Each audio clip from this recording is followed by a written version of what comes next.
Hey guys, in this video we're going to go over how to transfer Polygon, okay, basically MATIC from a Gemini to MetaMask. So what you want to do is just go over to Polygon, okay, and you can transfer this from Gemini.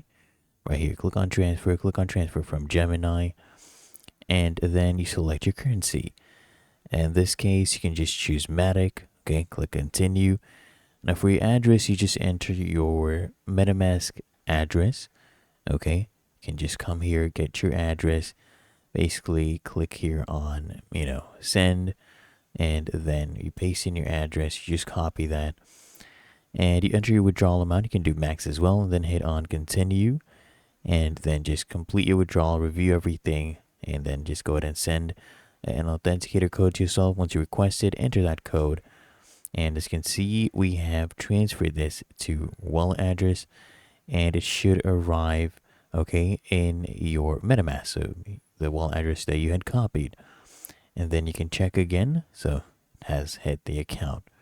Really that easy. If you found this helpful, make sure you smash that like button and subscribe to App Mentor.